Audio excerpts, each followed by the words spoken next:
बालिका बहू, तेरी शादी होने वाली है अगले महीने। ये बस्ता उठाकर कॉलेज जाना बंद कर दे अब। अरे कैसी बात कर रही हो, अभी उसकी उम्र ही क्या है। इतनी जल्दी शादी करने का फैसला मैं नहीं लेने वाला।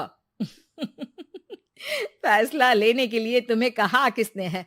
अरे मैंने कह दी शादी है तो है अगले महीने। बेचारी अमिता करती भी तो क्या, छोटी सी उम्र में बन जाती है अपने से 2 गुने उम्र के आदमी की बीवी। शादी के बाद देर रात पति घर आता है। खाना लगाओ, भूख लग रही है। अमिता खाना लगाती है। ये क्या बनाया है? वो सारा खाना फेंक देता है। कर्म ही खराब थे जो इतनी कम उम्र के लड़के से शादी करा दी। तभी वहाँ अमिता की सास आ जाती है। अरे हमें क्या पता था कि ये इतनी कामकाज में ढीली है। इसकी माँ ने तो कहा था रॉकेट की स्पीड से काम करती है। अमिता को आए दिन ससुराल में ताने, गालियां और कभी कभी तो मार भी पड़ती। सुन जा, अपनी माँ को बोल 50,000 रुपए भेजे, फ्री में नहीं रखना है तुझे। अरे मेरी एक आंख का ऑपरेशन भी तो करवाना है। अमिता को सास घर से निकाल देती है। अमिता परेशान होकर मायके की ओर जाती है। वो घर तो पहुंचती है लेकिन वहाँ ताला लगा है। अरे अमिता बेटी, क्या हाल बना रखा है तेरे पति ने? कहाँ है वो? अमिता पड़ोसी के सामने रोने लगती है। मुझे नहीं जाना उस घर में चाची। मेरे मम्मी पापा कहाँ है? उन लोगों ने तो ये मकान छोड़ दिया बिटिया। वो लोग तो कहीं और शहर चले गए। तुझे नहीं बताया? अमिता जोर जोर से रोने लगती है। नहीं बताया? ये क्या कर गए माँ पिताजी मेरे साथ? मेरी जिंदगी तो ढंग से भी खराब है। अब मैं क्या करूं? अमिता रोते हुए वहाँ से जा रही होती है कि उसे एक औरत मिलती है। अरे सुनो तो, रो क्यों रही हो? तो क्या करूं? हंसू?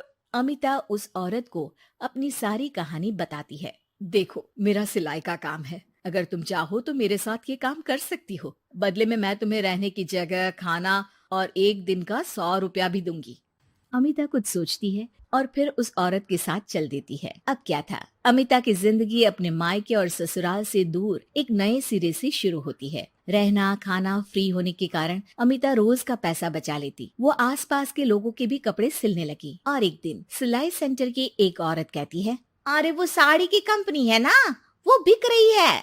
पास बैठी अमिता सारी बात सुन रही थी। हाँ हाँ, बिक तो रही है, लेकिन उस बंद पड़ी मनहूस कंपनी को खरीदेगा कौन? तभी तो इतनी सस्ती बिक रही है, लेकिन कोई खरीदार नहीं है। फिर भी कितने की बिक रही है? अरे पूरे 5 लाख में मशीनों के साथ। लेकिन यहाँ कोई लेबर काम नहीं करेगा।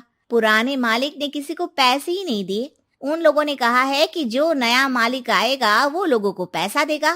5 लाख। अमिता घर आती है और अपने पैसे गिनती है। पूरे 3 लाख। अमिता सिलाई सेंटर वाली उस औरत के पास जाकर कहती है, चाची, मैंने इतने साल की कमाई में ये पैसे जमा किए हैं। पूरे 3 लाख है। वो बंद साड़ी की फैक्ट्री मैं खरीदना चाहती हूँ।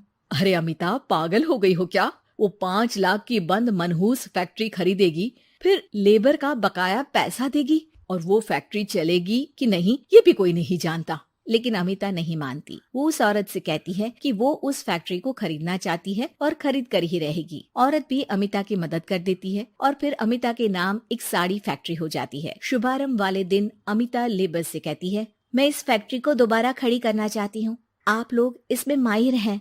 मैं नहीं जानती कि पहले वाला मालिक के काम करने का क्या तरीका था, लेकिन मैं अपनी योजनाओं के साथ आई हूँ। मेरे पास आप लोगों को देने के लिए अभी तो पैसे नहीं है, लेकिन मैं वादा करती हूँ 3 महीने में आप लोगों के पैसे ब्याज सहित आप लोगों को दे दूंगी। और ये क्या बात होती है? हम सारा दिन फिर से काम करें और पैसे ना मिले तो हम खाएंगे क्या? सिर्फ 3 महीने की बात है। वैसे भी आप लोग बिना काम के यहाँ नए मालिक के इंतजार में बैठे ही थे। मैं काम करना चाहती हूँ और 3 महीने में सारे पैसे देने का वादा भी करती हूँ।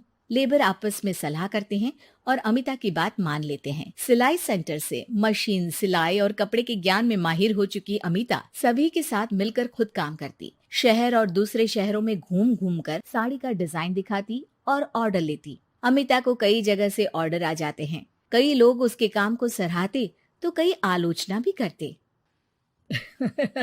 अरे बड़े बड़े व्यापारी बैठे हैं, यहाँ तू कहाँ टिकेगी? लाओ दिखाओ कैसी साड़ी बना रही है तुम्हारी फैक्ट्री। अमिता उन लोगों को साड़ी के डिजाइन दिखाती है कि तभी वहाँ व्यापारी की बीवी आ जाती है। हाय रे, कितनी प्यारी साड़ी है ये। बड़ी महंगी लगती है, मेरे लिए ले लो ना जी। और हाँ, अपनी दुकान में भी रख लो इसे, बहुत बिकेगी मैं कहती हूँ। अमिता मुस्कुराती है। अरे सेठ जी, बड़े बड़े व्यापारियों से नहीं, पर अच्छी डिजाइन और क्वालिटी से बाजार में चलती है। अब बताओ कितने का ऑर्डर है आपका? धीरे धीरे अमिता का आत्मविश्वास और बढ़ता है। बड़े बड़े ऑर्डर्स के लिए वो खुद लेबर्स के साथ मिलकर सारा दिन सारी रात काम करती। और फिर वो दिन भी आ जाता है जब अमिता को लेबर को पैसे देने होते हैं।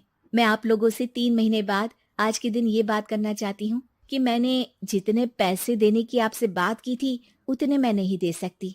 हम लोग जानते थे कि पर आपकी कंपनी तो फायदे में है, फिर हमारे पैसे क्यों नहीं देंगी?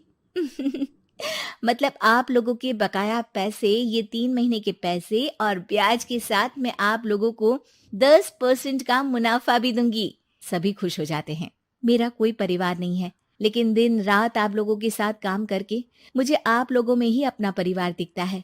अमिता की फोटो पेपर में छपती है। उसके बिजनेस मॉडल को पढ़ने के लिए कई बच्चे भी उसका इंटरव्यू करते हैं। अब अमिता 1 से 2 और 2 से 4 फैक्ट्री खोलकर देश में बड़ा नाम कमाती है।